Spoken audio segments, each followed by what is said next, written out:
Hello and welcome back to Men's Lacrosse 101. In this video, we're going to be looking at fast breaks. So a fast break usually occurs from a face-off or a clear. So essentially it involves an attacker with the ball that's trying to get to a nice bit of space in front of the cage. And if they're left undefended, they've essentially got a one-on-one with the keeper. So the closer they can get, obviously, the more of a threat they are. But that's the concept of it. And it's the job of the defense, obviously, to stop this one-on-one with the keeper and to support their goalie. So that's the first example we're looking at here, and that's a shot on with a goal. So M2, the red M2 has got the ball, and they've won the face-off. They've been allowed to carry it down the pitch. Defense has gone to sleep, thinking that they won't shoot from there. Little did they know, he's got a sniper on him and takes a big rip, and that's a goal back to face. Again, they might not win the ball following what we discussed in the last video.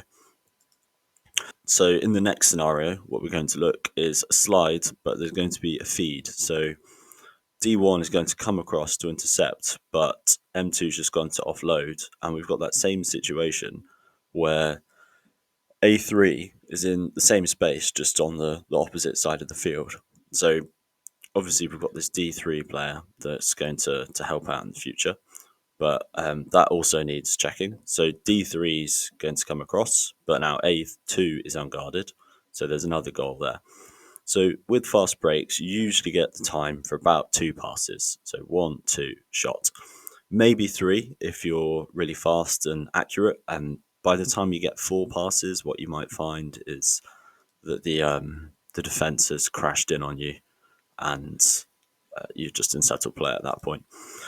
So if we go through what we've just looked at, so trying to get into space, shot on, and that's a goal. Feeds, no slides, another shot, that's a goal. Feeds, late slide, undefended man, another goal. And now we're going to be looking at some examples of some cover. So if I pause that one there. So in this instance, we're pretending that D2 moved a little bit earlier and they get in the way and they're going to knock the ball or what have you. It's going to go back to the keeper. And that's saved. And now we're on a clear. In this example here, so this is going to be a better slide. So D3's already moving. D2's peeled away a little bit. They've not left them completely, because remember, M2 could still pass down to A1. So they've got to be very loud and communicate quite well here. So D3's come across. And then this positioning here from D1 and D2 is really good, because it allows both of them to effectively pick up the biggest threat on the pitch. So A1 is effectively taken out of the game with 2 sticks in the way, and then they can both be very quick to react to their other man on the left and right. So there's going to be a feed down to A2, but D2 reacts instantly, goes down to cover, and D1 is now splitting A1 and M2. So effectively, if the pass goes to A1, they'll cover that way, and if the pass goes to M2, they'll cover that way. Remember, this diagonal is the longest and most difficult pass to make, because you'll have 1, 2 sticks in that passing alley, potentially D3. And D3 could also actually step in here, snuff in a tiny bit, and help out there. So we've just got to be conscious here as well that A2 and A1 are probably the most dangerous on the pitch, being that close to the cage. So they're sort of the main targets, and then we just let sticks naturally cover that diagonal. So in this instance, we can see that the defense has crashed, and actually A2 goes to give it to the M2 that passes it through all those sticks to M2, but actually the blue M1 has got back in time and takes that off their hands. What's just happened now is we've gone into another fast break up the other end.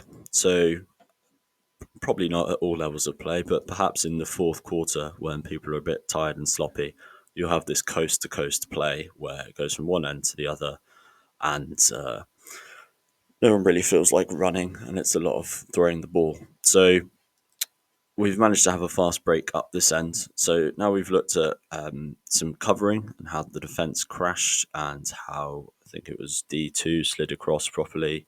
D1 was splitting their men nicely and allowed Edmond to cover and take that ball away.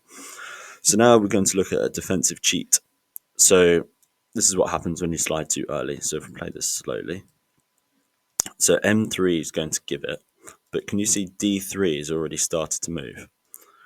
And by the time A2's got it, D3 is their momentum's carrying them to A1. A3, if we go back a bit, is capitalizing on this and they're filling in this free space.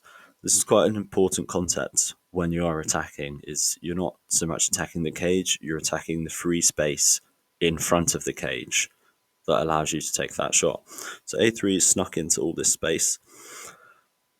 And because D3 has cheated to cover A1, who, is dangerous, but A3 just walks up the pitch to take that ball. D2 and D3 realise what's happened, but it's a little bit too late.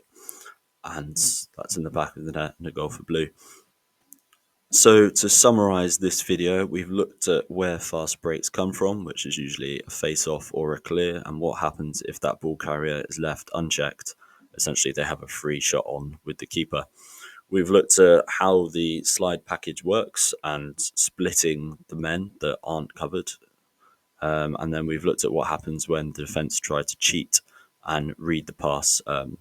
Essentially, the defenders here are working or running faster than the movement of the ball. So within a good attacking formation, a good attacking team with good stick skills, they, essentially it is, no matter how you split it for a few seconds of the game, they have got a one-on-one with the keeper, because you should always be able to move the ball quicker than someone can move their feet.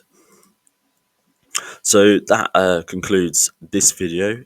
Catch us in the next one, and we'll be looking at clears and how to defend a clear. Thank you.